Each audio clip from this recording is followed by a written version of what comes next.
Assalamualaikum warahmatullahi wabarakatuh. Alhamdulillahi wassalatu wassalamu ala Rasulillah Muhammad ibn Abdullah wa ala alihi wa sahbihi wa man tabi'ah.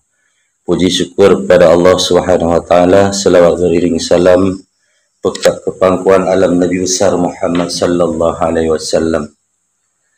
Penghormatan saya khususnya kepada panitia Setkos PDKP tahun 2023 PTP UIN Araniri Banda Aceh.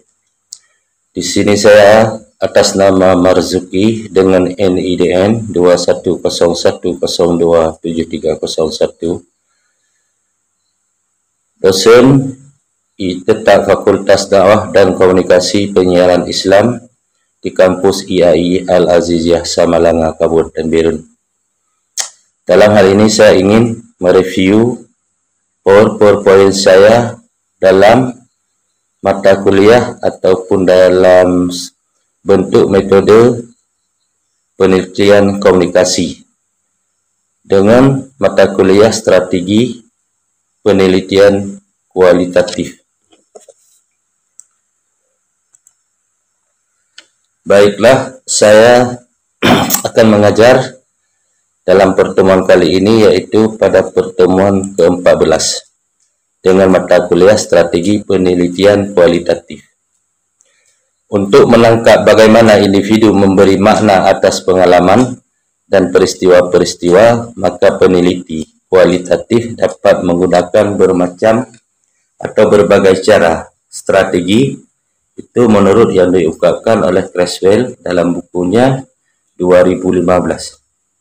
Strategi yang dapat dipilih untuk penelitian kualitatif diantaranya adalah sebagai berikut. Adapun strategi yang dapat dipilih untuk penelitian kualitatif antara lain adalah fenomenologi, mendeskripsikan pemaknaan umum dari sejumlah individu terhadap berbagai pengalaman hidup mereka terkait dengan konsep-konsep atau fenomena. Tujuan daripada strategi ini adalah untuk mereduksi pengalaman dan selanjutnya komunitas. Dalam bentuk kualitatif, individu pada makna fenomena menjadi deskripsi mengenai esensi atau intisari daripada universal itu sendiri. Strategi yang dapat dipilih untuk penelitian kualitatif diantaranya lagi adalah melakukan studi kasus. Penelitian dengan cara mendefinisikan suatu kasus tertentu tujuannya adalah ada dua. Satu, mengilustrasikan kasus unik, kasus yang memiliki kepentingan yang tidak biasa dalam dirinya dan perlu dideskripsikan atau diperinci, atau yang sering disebut pula sebagai kasus intrinsik. Dan yang kedua, memahami isu, masalah atau keprihatinan spesifik. Ini bisa dilakukan dengan menggunakan desain multikasus dan sering disebut sebagai kasus instrumental. Jadi kasus semata digunakan untuk memahami sesuatu yang lain. Selanjutnya adalah penelitian etnografi. Studi etnografi ditujukan untuk mempelajari nilai-nilai perilaku, budaya, keyakinan, dan bahkan bahasa dari suatu masyarakat yang mempunyai kebudayaan yang sama. Fokus pada para etnografi adalah mempelajari makna dari perilaku, bahasa, dan interaksi di kalangan anggota kelompok yang berkebudayaan yang sama. Ini pernah diutarakan oleh Creswell dalam bukunya keluaran tahun 2015 pada halaman 125. Selanjutnya adalah penelitian Grandit, suatu penelitian yang dilakukan untuk menemukan suatu teori baru, karena teori yang ada tidak cukup untuk menjelaskan fenomena sosial yang ada. Selanjutnya adalah analisis narasi. Kata kunci dan sekaligus fokus penelitian naratif adalah bentuk pada cerita. Para peneliti naratif akan mengumpulkan cerita individu, dokumen suatu kelompok ataupun kelompok tentang pengalaman individual yang dituturkan. Jadi yang dituturkan ada pengalaman individual. Untuk modul ini, strategi penelitian yang akan menjadi fokus adalah analisis naratif, etnografi, fenomenologi, dan studi kasus. Selanjutnya adalah penggunaan penelitian kualitatif. Jika kita sudah mengetahui dengan relatif lebih baik apa penelitian kualitatif itu, maka pertanyaannya adalah kapan waktu yang tepat seorang peneliti komunikasi menggunakan penelitian kualitatif. Penggunaan penelitian kualitatif juga harus pada ketika peneliti hendak menangkap suatu makna yang diberikan oleh individu atas suatu peristiwa. Juga ketika penelitian ingin menggunakan beragam sumber data dalam penelitiannya. Dan selanjutnya merancang penelitian kualitatif. Bagaimana seseorang peneliti dalam merancang kualitatif? Satu, harus ada kompetensi dasar. Kompetensi dasar ini termasuk mahasiswa mengenali serta memilih serta merancang penelitian dengan menggunakan strategi atau metodologi penelitian yang lazim digunakan dalam penelitian kualitatif. Yang kedua, dengan materi. Apa saja yang dibutuhkan oleh suatu materi, yaitu pengertian desain atau rancangan penelitian. Desain itu harus dimengerti, rancangan itu harus bagaimana. Termasuk tahap-tahap rancangan penelitian, kapan, di mana, juga dengan indikator-indikator pencapaian. Mahasiswa dapat mengenali serta memilih dan merancang penelitian dengan menggunakan satu di antara strategi atau metode penelitian kualitatif. Juga mahasiswa dapat menunjukkan rancangan desainnya atau rancangan penelitiannya, di mana seorang peneliti atau mahasiswa harus benar-benar mengenali bagaimana meneliti suatu dalam bentuk kualitatif. Saat dia merancang sesuatu harus akurat dan tepat. Untuk selanjutnya yaitu strategi pembelajaran. Untuk mendapatkan hasil pembelajaran yang diharapkan, strategi pembelajaran akan dilakukan melalui kuliah tatap muka. Juga dalam bentuk diskusi, melakukan diskusi bersama, dan juga tanya jawab bersama. Selanjutnya, strategi pembelajaran ini harus pada penugasan pada akhir sesi kuliah. Mahasiswa diberi tugas secara berkelompok untuk merancang suatu penelitian kualitatif. Selanjutnya, harus ada lembar kegiatan pembelajaran. Mahasiswa membuat kelompok yang terdiri dari 3 orang. Setiap kelompok merancang penelitian kualitatif dengan isi rancangan mencakup menentukan topik penelitian yang sesuai, merumuskan pertanyaan-pertanyaan penelitian, lokasi penelitian, memilih rancangan atau metode atau strategi yang dipilih. Juga harus ada rancangan pengambilan data, lapangan, dan analisis data. Tahap selanjutnya adalah evaluasi. Evaluasi selama kuliah tatap muka dilakukan secara informal dengan melihat respon mahasiswa. Dosen juga akan mengajukan beberapa pertanyaan untuk melihat sejauh mana materi dipahami oleh mahasiswa. Juga dosen harus mengevaluasi akhir yang dilakukan melalui tugas kelompok untuk merancang desain penelitian kualitatif. Selanjutnya adalah pengertian rancangan penelitian. Apa makna rancangan penelitian? Suatu penelitian merupakan proses yang kompleks dan memerlukan kehati-hatian untuk mengerjakannya. Ia mencakup hal yang paling umum dan khusus, dari menentukan topik-topik penelitian hingga menulis sebuah laporan. Bagi peneliti pemula, hal ini seringkali membingungkan dan membuat frustasi. Ini terjadi karena para peneliti pemula itu seperti mahasiswa tingkat akhir yang harus menulis penelitian karena banyak belum tahu tentang pasti tahap-tahap yang mesti dikerjakan ketika akan dimulai suatu penelitian. Ini kita sama-sama telah tahu saat kita melakukan sebuah penelitian tentang penyusunan sebuah skripsi karya ilmiah. Saat pertama kita mengenali rancangan-rancangan penelitian ini memang terasa berat dan terasa sukar, tapi akhirnya kalau kita ingin belajar, ingin terus menggali dalam ilmu penelitian ini, insya Allah akan bisa. Selanjutnya adalah tahap perumusan. Tahap-tahap perancangan penelitian menurut Kurzweil 2015 menyebutkan bahwa sebenarnya tidak ada rancangan penelitian yang baku. Masing-masing peneliti seringkali mempunyai rancangan yang berbeda-beda. Pada tahap perumusan, seperti disarankan oleh Morsi, dua hal yang harus dipertimbangkan, yakni menemukan topik penelitian dan mengidentifikasi beberapa perspektif paradigmatik. Dan selanjutnya adalah yang ketiga, merumuskan topik penelitian merupakan tahap awal yang paling mendasar sebelum seseorang peneliti mampu merumuskan masalah dan pertanyaan penelitian.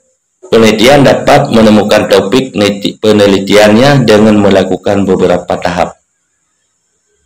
Tahap yang pertama adalah identifikasi minat umum dan mempertimbangkan pula minat calon dosen pembimbing.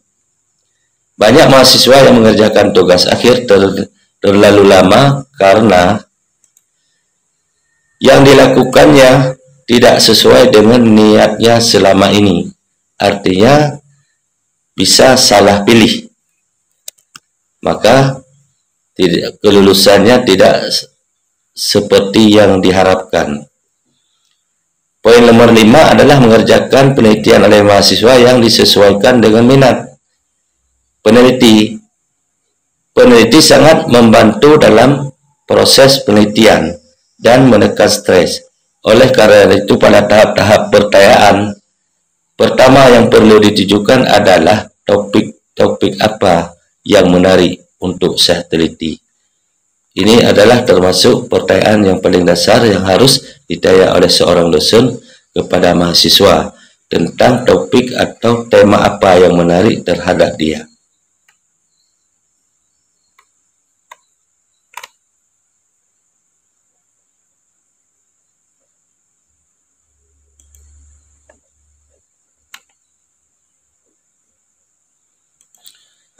Dan selanjutnya adalah tahap perencanaan. Pada tahap perencanaan seperti disarankan oleh Morsi, dua hal yang harus dipertimbangkan, yakni memilih lokasi penelitian dan strategi penelitian. Menurut Morsi dalam bukunya keluaran tahun 2009, halaman 280, memilih lokasi penelitian merupakan tahap penting karena membutuhkan negosiasi dan seringkali hal itu menyita banyak waktu. Dan selanjutnya dalam memilih lokasi penelitian, menurut pengalaman ada dua hal yang harus dipertimbangkan, yakni representasi dan akses. Selanjutnya penelitian lapangan, entah etnografi ataupun studi kasus, memerlukan lokasi atau tempat. Penelitian fenomenologi dan narasi berbasis kelompok juga demikian harus mempunyai tahap-tahap perencanaan yang diharapkan. Untuk selanjutnya adalah tahap pengambilan data. Setelah menentukan strategi tepat untuk penelitian, langkah berikutnya adalah menentukan strategi pengambilan data atau umum disebut sebagai teknik pengumpulan data. Pada tahap ini perlu disadari bahwa pilihan-pilihan strategi sangat menentukan teknik pengumpulan data. Pada tahap ini perlu disadari bahwa pilihan-pilihan strategi sangat menentukan teknik pengumpulan datanya. Sebagai contoh, penelitian studi kasus disarankan menggunakan multi sumber bukti dalam pengumpulan data. Ini adalah sangat penting yang perlu dipahami oleh seorang mahasiswa yang ingin melakukan sebuah penelitian. Selanjutnya, tahap pelaporan penelitian.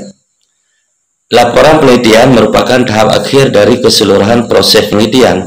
Itu yang pernah dikemukakan oleh Norman dalam bukunya keluaran tahun 2003. Mengemukakan bahwa laporan penelitian ditujukan untuk khalayak umum agar mengetahui hasil penelitian kita. Penulisan laporan adalah usaha untuk menginformasikan kepada pihak lain mengenai apa yang telah kita kerjakan dalam sebuah penelitian. Untuk selanjutnya adalah strategi penelitian dan perumusan masalah. Yang pertama harus ada mempunyai kompetensi dasar. Mahasiswa memahami strategi penelitian kasus dan etnografi dan merumuskan masalah yang dihadapi.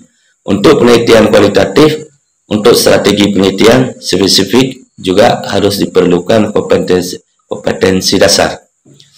Yang kedua adalah materi. Materi harus dibutuhkan antara lain studi kasus dan etnografi sebagai strategi penelitian kualitatif teknik, serta merumuskan masalah untuk strategi penelitian kasus dan etnografi. Indikator pencapaian ini juga harus diperhatikan. Mahasiswa dapat menjelaskan strategi kasus dan etnografi. Juga mahasiswa dapat membuat rumusan masalah untuk kasus dan etnografi. Mahasiswa dapat memilih strategi penelitian yang tepat sesuai dengan rumusan masalah. Untuk berikutnya adalah strategi pembelajaran. Untuk mendapatkan hasil pembelajaran yang diharapkan, strategi pembelajaran akan dilakukan melalui kuliah tatap muka, diskusi, dan tanya jawab. Penugasan mahasiswa diberi tugas secara berkelompok untuk melatih membuat rumusan masalah sesuai topik yang telah dipilih. Ini salah satu tugas dosen yang paling berat adalah dalam hal ini. Yang selanjutnya adalah lembar kegiatan pembelajaran. Ini juga harus disediakan oleh mahasiswa atau disediakan oleh dosen, termasuk papan tulis, kertas-kertas, bedol, dan lain sebagainya. Nanti mahasiswa akan membuat kelompok yang terdiri dari 3 orang atau bisa lebih. Setiap kelompok membuat rumusan masalah dan pertanyaan penelitian yang disesuaikan dengan topik penelitian yang telah dipilih dan menentukan apakah masalah dan pertanyaan penelitian cocok dengan studi kasus atau etnografi yang sedang mereka hadapi. Ini adalah tahap-tahap strategi pembelajaran yang sangat penting yang harus diperhatikan oleh setiap dosen mengajar yang membidangi tentang metode penelitian komunikasi. Selanjutnya harus ada evaluasi. Evaluasi selama kuliah tatap muka dilakukan secara informal dengan melihat respon mahasiswa. Dosen juga mengajukan beberapa pertanyaan untuk melihat sejauh mana materi dipahami dan dipahami. Evaluasi akhir yang dilakukan melalui tugas kelompok dalam bentuk perumusan masalah dan pertanyaan-pertanyaan yang menyangkut dengan penelitian. Untuk selanjutnya adalah jenis studi kasus. Ada 3 jenis studi kasus yang umum. Ini menurut Steig dalam bukunya tahun 2009, ada pada halaman 301 sampai dengan halaman 302. Pertama adalah studi kasus intrinsik. Intrinsic case study. Studi kasus jenis ini digunakan ketika para peneliti ingin memahami dengan baik suatu kasus tertentu. Jadi para peneliti lebih cukup bagus menggunakan jenis penelitian ini yang dinamakan jenis studi kasus intrinsik atau case study. Dan yang kedua adalah studi kasus instrumental. Berbeda kasus instrumental ini dengan kasus intrinsik. Kasus instrumental digunakan karena peneliti ingin memahami suatu isu atau perbaikan sebuah teori. Dalam kaitan ini, menurut Steig, kasus bukan menjadi alasan utama, tapi sebagai pendukung untuk memahami sesuatu yang lain. Jenis ketiga adalah jenis kasus kolektif. Jenis kasus kolektif ini seperti yang telah kita bahas di belakang tadi, di mana kasus ini juga berkaitan dengan jenis-jenis kasus, jenis-jenis teori yang lain yang harus dipakai oleh seorang peneliti. Dan selanjutnya adalah menentukan kasus. Suatu kasus bersifat spesifik dan terikat oleh sebuah sistem. Jadi dia tidak bebas melakukan sesuatu di mana tidak diikat oleh sesuatu sistem. Oleh karena itu, tantangan utama dalam studi kasus adalah menentukan kasus dan batas-batasnya. Kasus apa dan batasnya sampai di mana. Ini harus ada dalam sebuah penelitian. Seperti dikemukakan oleh Creswell, apa kata beliau? Menentukan batasan dari kasus. Bagaimana kasus itu mungkin dibatasi oleh waktu atau sebuah peristiwa. Dan proses memang menantang dan penuh risiko dan tidak mudah dialami oleh seorang peneliti. Ini Creswell ini ada dalam bukunya keluaran tahun 2015 halaman 147.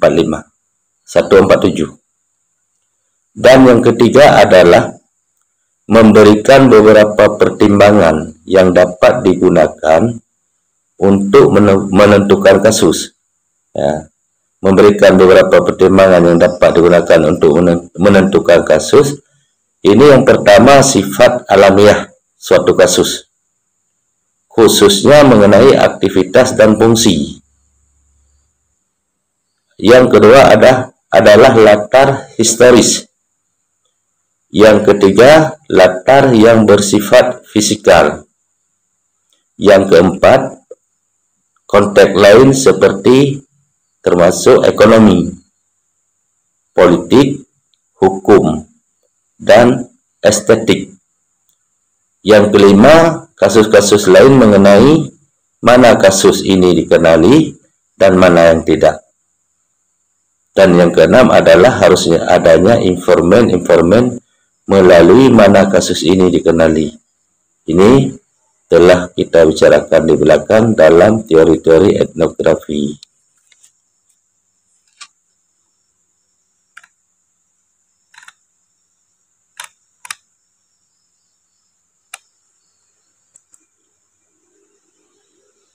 Dan selanjutnya adalah merumuskan masalah untuk studi kasus.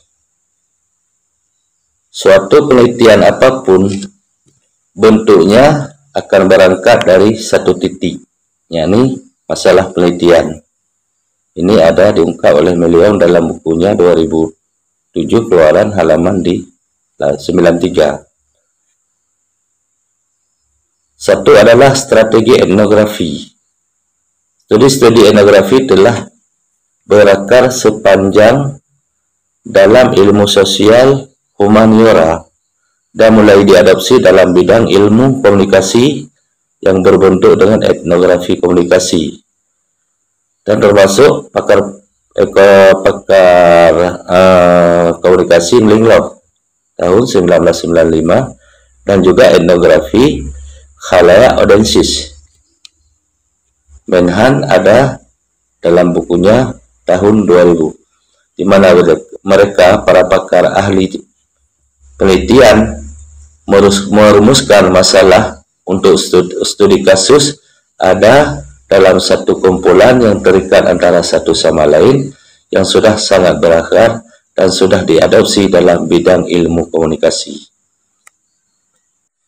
Untuk selanjutnya adalah tipe-tipe penelitian etnografi.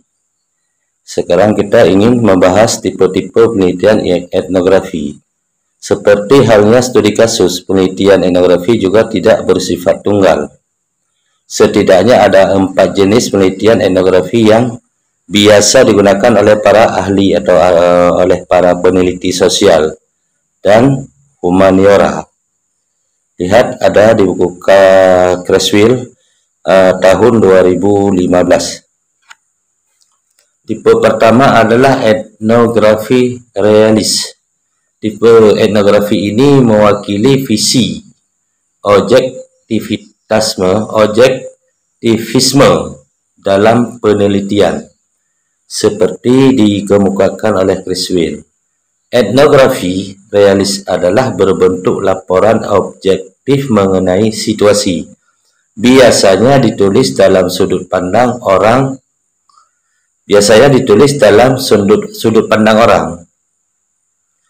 Ketiga, dan melaporkan secara objektif partisipasi di suatu tempat.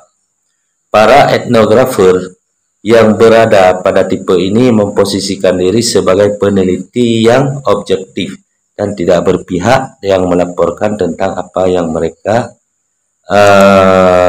dengar dari partisipan.